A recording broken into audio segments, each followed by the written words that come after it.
All right, everyone. So now we will start into the last talk of the evening, at least for this stage. And I'm actually super excited about this topic because it is a problem in my daily work a lot. So I'm super happy to welcome Christian Pichler as a CTO from Anyline. And he will talk about many minutes, as you can see, to align the perspectives between business, product, and engineering.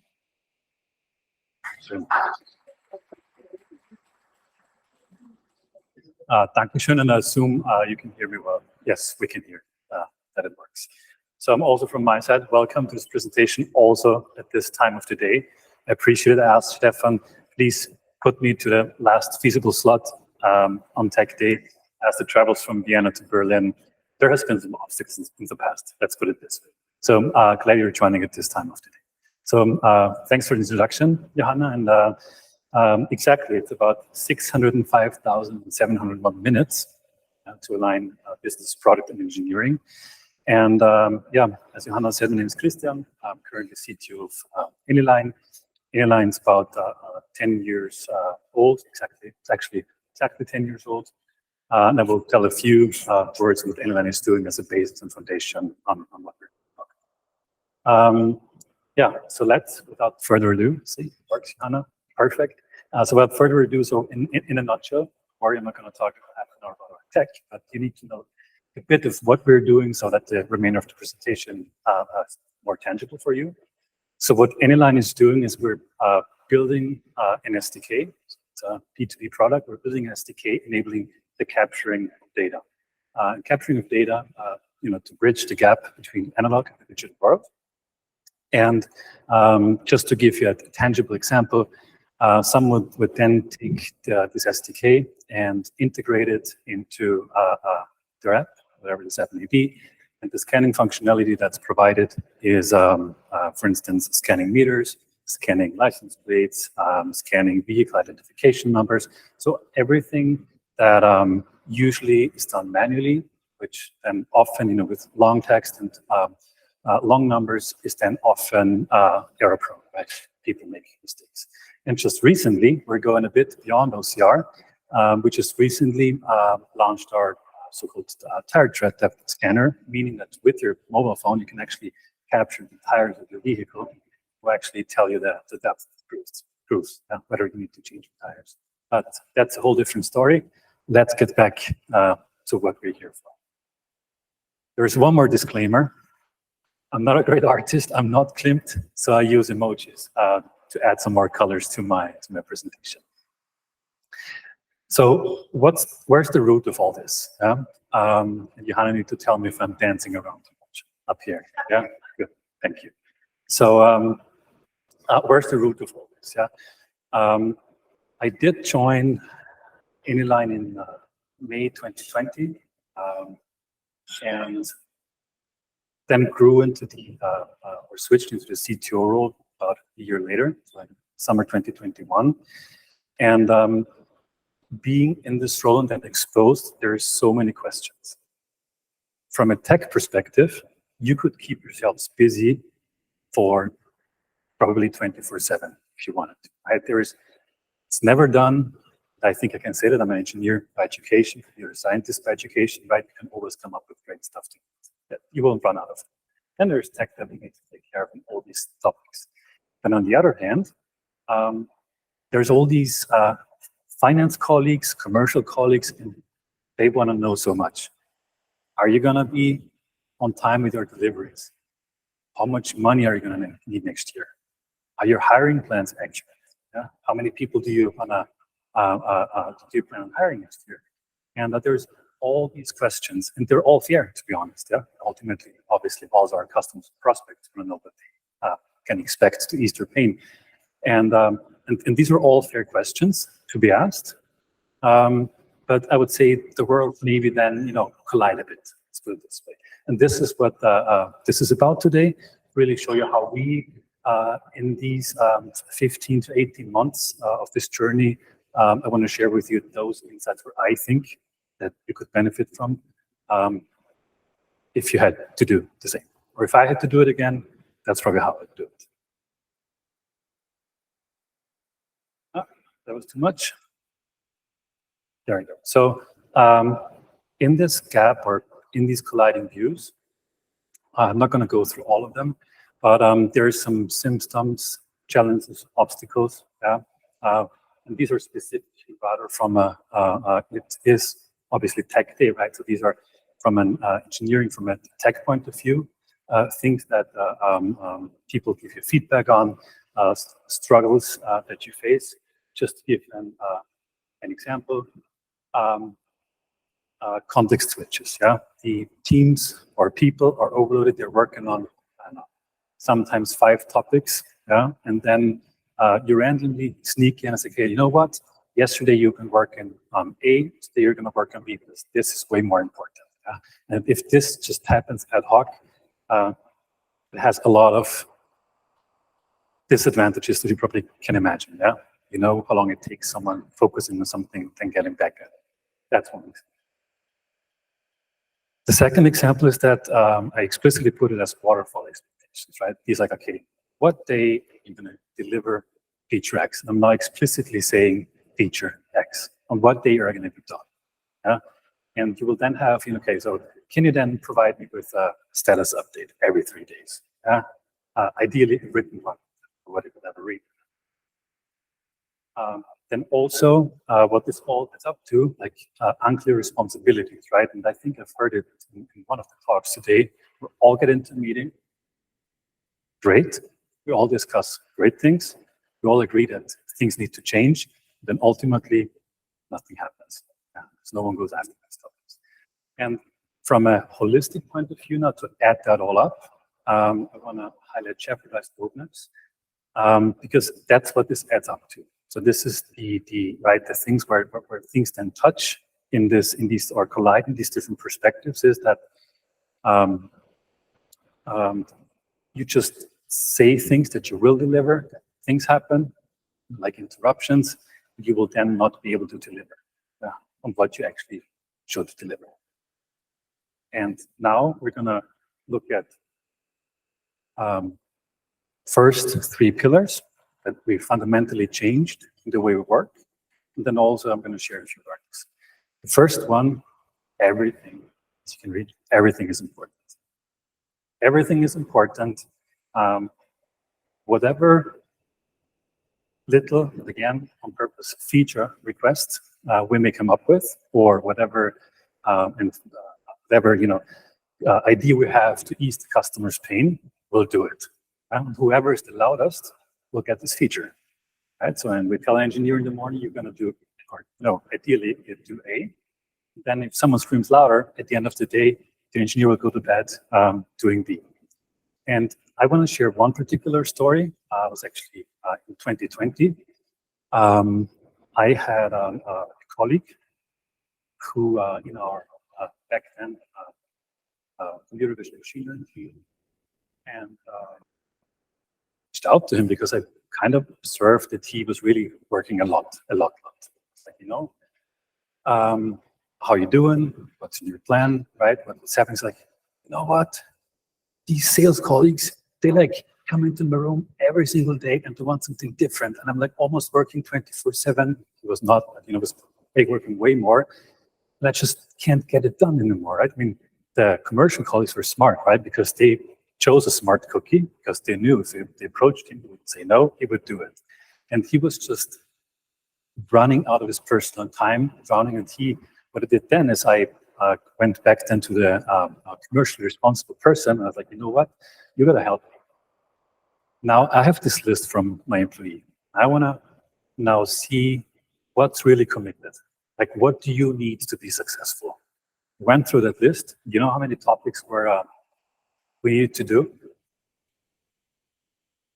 0, exactly 0. I went back, sent him on vacation for 6 weeks. You know what? You go and rest. So what did we do? This is and that's as good as I can get with drawings, by the way. Now you know I need the emojis. So what you can see here, there's a concept introduced called marketplace. We're then involved in the voice of the customer. So this is the first pillar, how we addressed it. It's a forum that's publicly accessible in the company, but it's a forum for colleagues from the commercial team, whoever else, to go there and place a request. Happens in our case once a week. And then in this forum, so advantage number one, you have one place where people go to. You don't have the people running around, bilateral conversations. A lot of people left out of communication. You have that. There is a decision you need to take here. You need to, and again, looking back, it's so obvious, right? Talking about the theme of Pichler, right? Looking back, this is so obvious.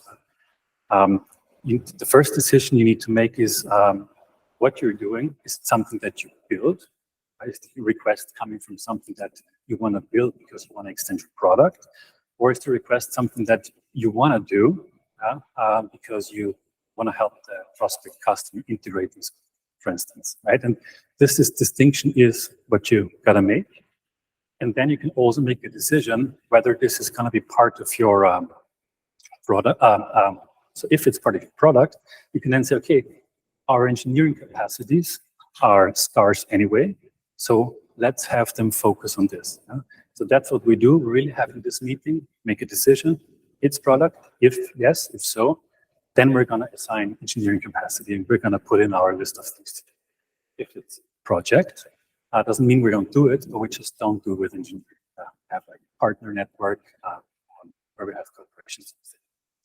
And important, there's a third option, which is simply no. So this meeting is also used to say no, right? Just because something is brought into the forum doesn't mean it's going to be one of those. You need to say no. An important learning here is someone needs to be empowered to say no. So that decision needs to be accepted. And yes, and just simply saying no. So pillar number one. So we have a bit of a direction of what we want to do and what we don't want to do. So if we know what we're going to do, it's easy, correct? Because we seem to do it. So we take the smartest cookies. Let's grab a few mobile engineers, in our case, a few mobile engineers, a few people capable of C++, and then, oh yeah, we need a machine learning engineer. Let's grab one of these. And ultimately, yeah, a little bit of QA would also be good, right? Because we don't disappoint the people with using our product. And then we'll just do it. And in other words, you could see it as a no surprise, skill-based organization, right? You have different people with the same skills and the same teams. And to be quite frank, it didn't work. It didn't work. We'll see an example in a few seconds, but it didn't work because there's so many topics and skills you need to touch that it really needed to get the release out. It needed the alignment of multiple teams, right? With a load of dependencies between the teams, right? So one can't move without the other. And the consequences are you're just slow, and it takes time. So what we did is we introduced value teams. And you rightfully ask yourselves, no, what in the world is a value team now? We've heard a lot about organizational design topics, but there's different names in literature, but it ultimately is, quote unquote, nothing but a cross-functional team, feature team. The reason to call them value teams is because we'll see that in a second, we really, or I wanted to ensure that the teams are aware, and we'll see it in an example, that they produce value for our customers. So it's not just tech, they actually produce value. Was one reason. Second reason was simple effect learned in one of my previous employers. Like, I'm sure you're aware of it, but just sometimes people have emotions connected to things. And if you just, if you talk to, there's fans of cross-functional teams, there is people that are not so fond of these teams. So that's also a reason, right? Because then you just also cut these emotions. So what is it? So I'm not going to go through all of them in detail, but there's two things we put in the backpack of our teams. One, it's characteristics, The second one you will see in a second is characters. You see, doing the characteristics is it's like, if you take one team, it's like, you, ladies and gentlemen, you have one goal. I tell you, that's the mountain up there. That's the peak we want to reach. That's your path that you're going to take. We're not talking about how you get there. We're not going to talk about what you're going to eat. This is the peak. Autonomy to reach goals. I want to pick this one, combined with end-to-end responsibility. So on the one hand, right, if we agree that's the peak we're going to tackle,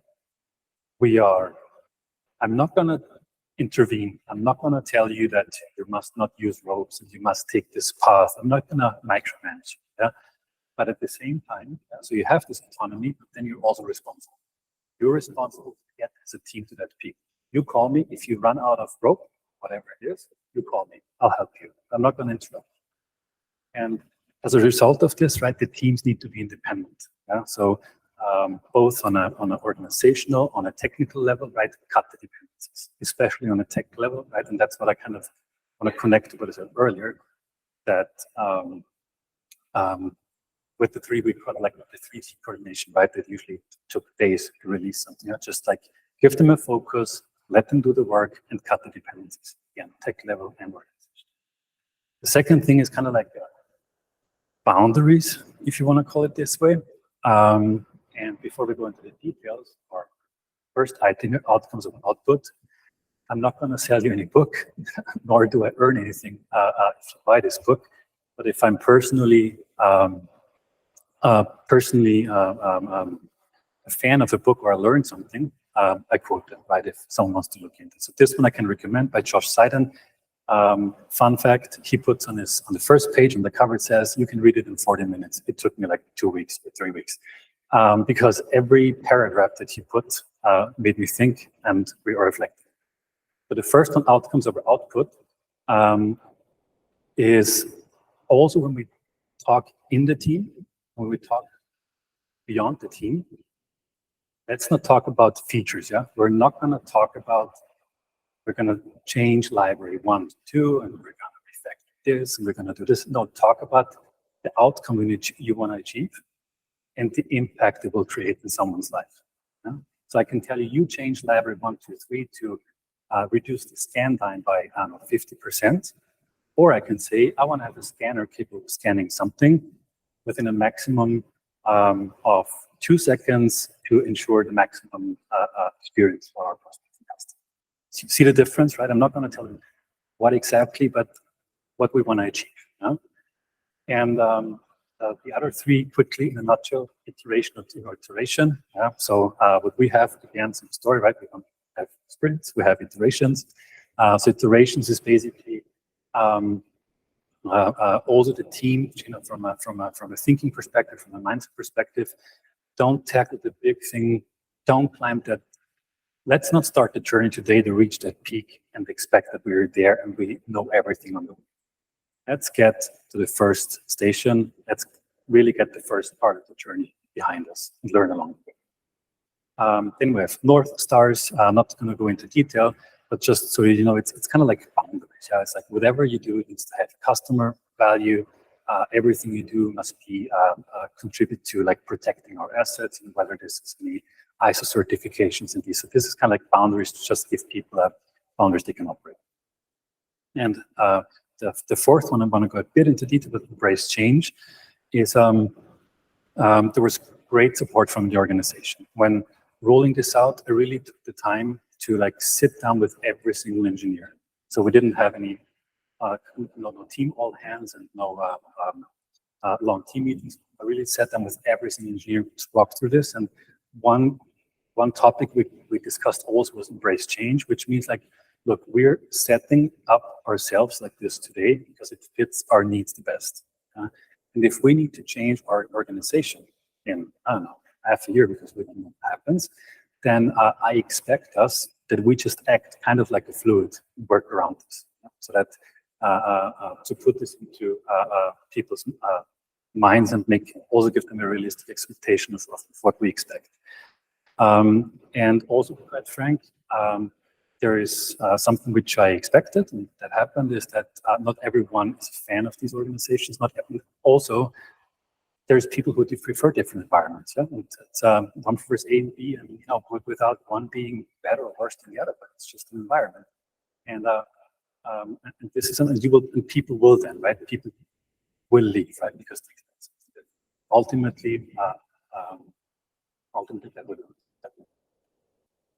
So just to give you a very brief example, and this is oversimplified now, but I think you get the idea in the way we build, right? So we have something closing the loop, which has been publicly, we actually wrote a few research grants. I can't hide my past that I've been in research all of most of my life.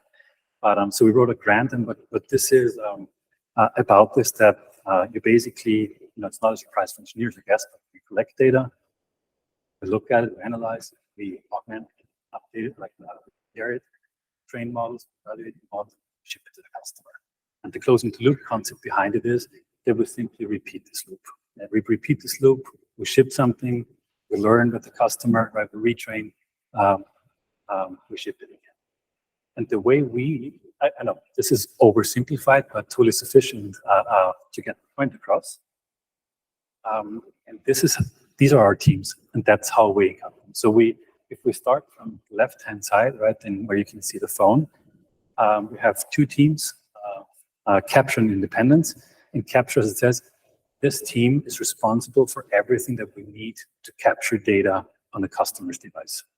So if you have a platform problem, if you need a new platform, whatever it is, exactly, you go to that team. And that is super valuable beyond engineering also, because these topics people can then, it's tangible for them, and then you have a lot of overhead in your communication.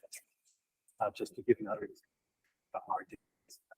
it's a team that's end-to-end responsible for delivering the best models, and that the models actually also work in our SDKs. So if we face some issues with a concrete situation, that's the team we go to. If I want to know how we perform on a given device for a specific model, that's who we go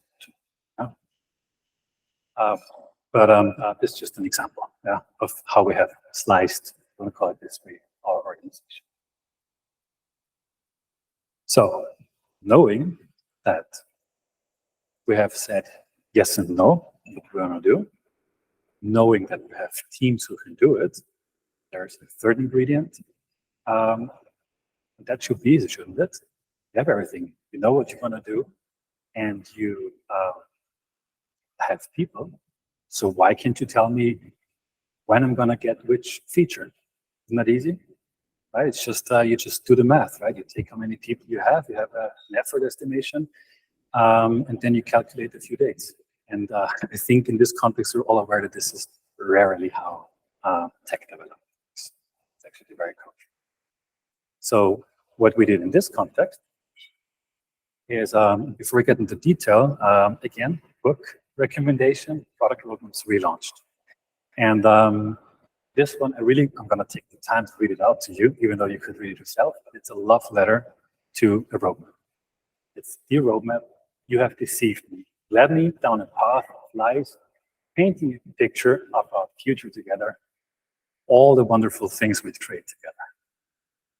The history we write, that was all lies. I gave you everything you asked for, support, encouragement, forgiveness.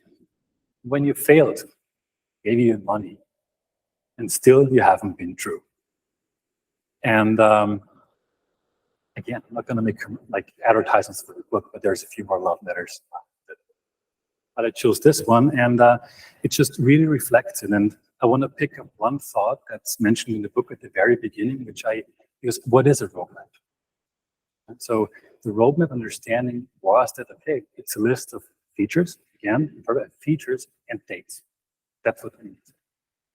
But taking a step back, just simply no, it's not. Yeah? Or at least that's the view we now developed, is that, and again, this is what I would like to, this is from a thought from the book, which then it sparked this.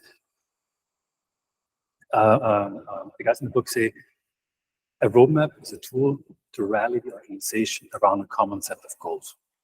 Right? It never says feature; it says goals, and that's really been together with the outcomes and outputs. That's been, I would say, very framing in how we set this up. So let's look at it in detail. So there's a few aspects of how we now work with roadmaps and what roadmaps are.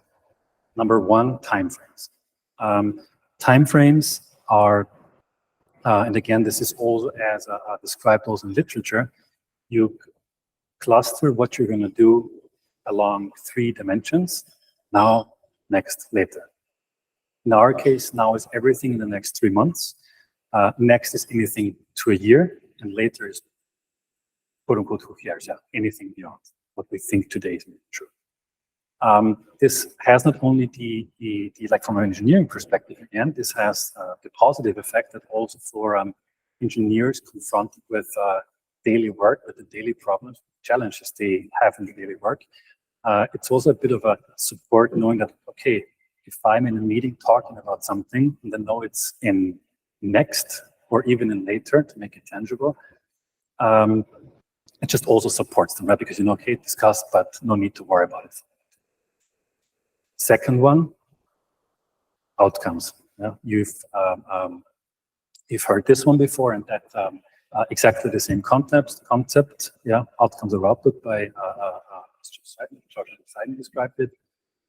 And we really, in our roadmap, we do not have features anymore.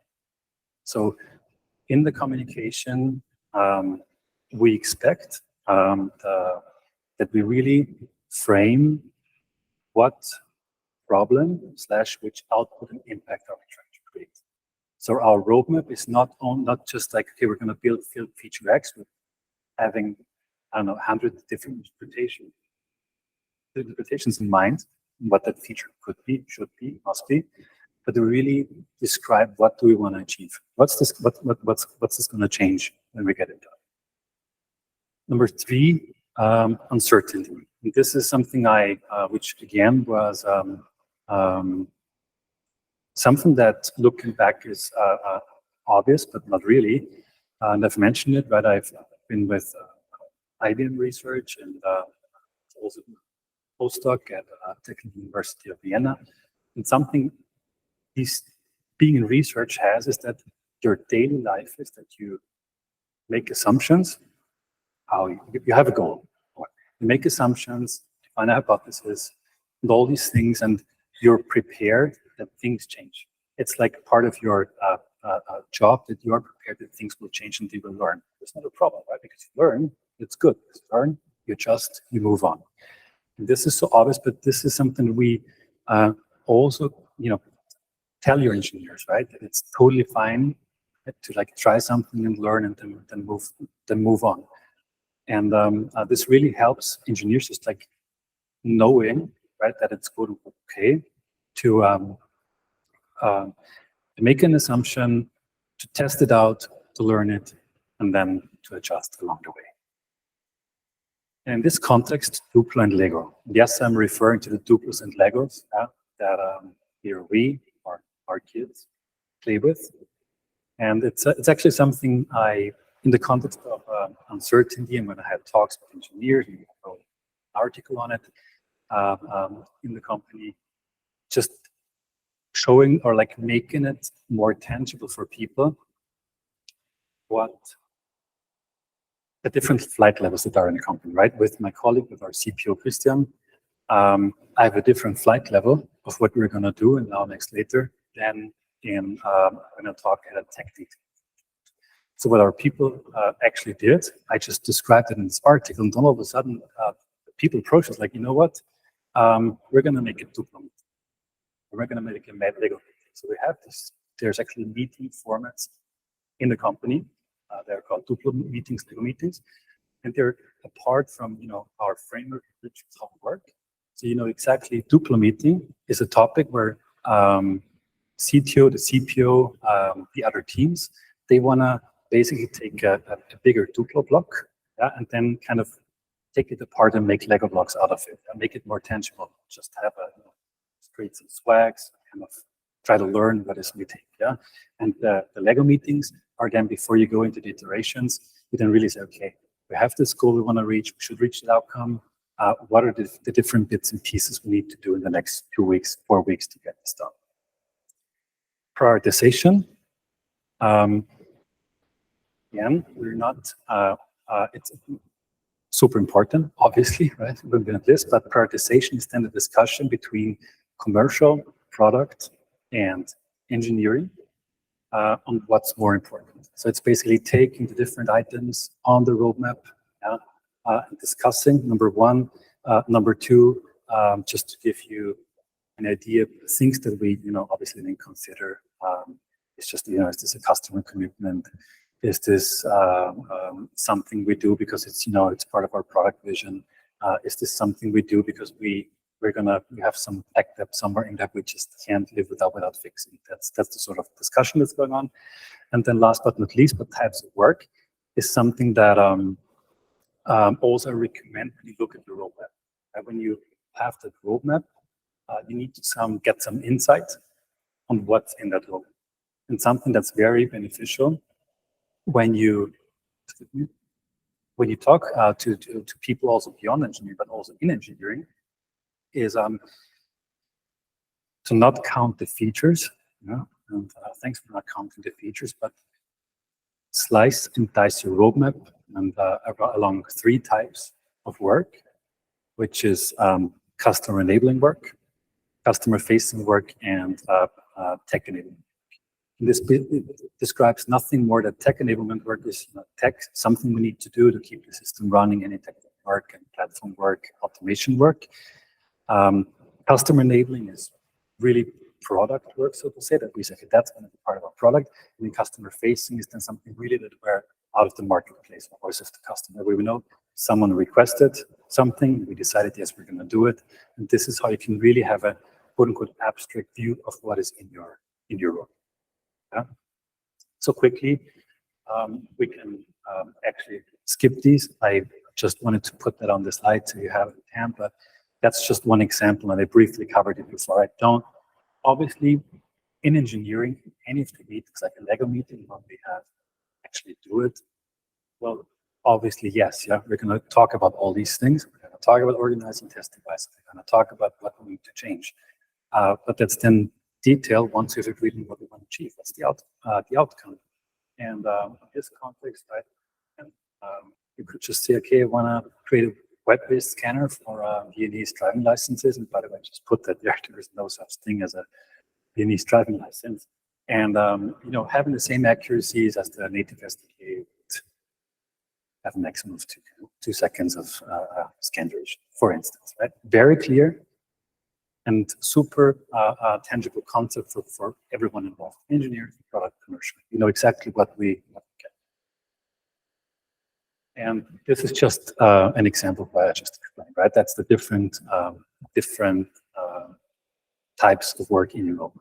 Super great discussion, especially when you face challenges like I'll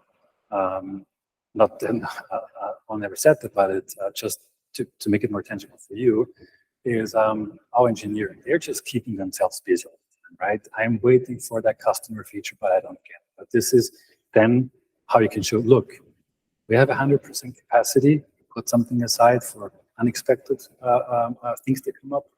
But again, look, we have something very, like our tech focus is rather small compared to this. So great communication. Yeah. Good, taking a step back now. What did we hear? What have we heard? So it's a same story, but from a different perspective.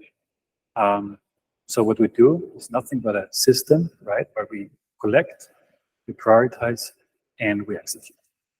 And it's basically the 3 pillars that I just described. That we collect with formats like marketplace, small formats like product ideation process.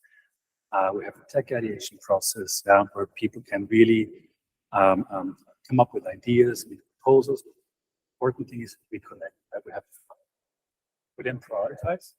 Session, again, like we discussed, we sit together, we have quote unquote our rules, yeah, how things are mapped on the roadmap, and then it's a discussion.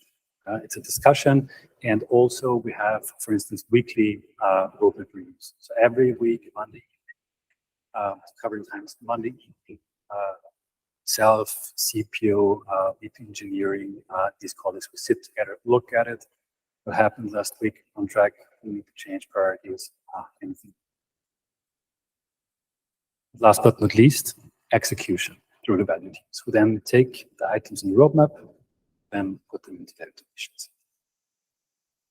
Not that I'm not going into detail, I just wanted to mention that actually we really have, quote unquote, then obviously implemented our own tool based on Airtable that really, we can then, it's used by everyone to put the outcomes, put the output, like put the outcomes, maybe put a few outputs if it's necessary. And then with the click of a button, right, you can then really calculate with all the assumptions that are out there. You can calculate on when you expect something to be completed. You can then roughly see with, again, knowing that things change. But as of now, you can then say, okay, is the capacity in team X sufficient, right, to kind of to deliver what we promised?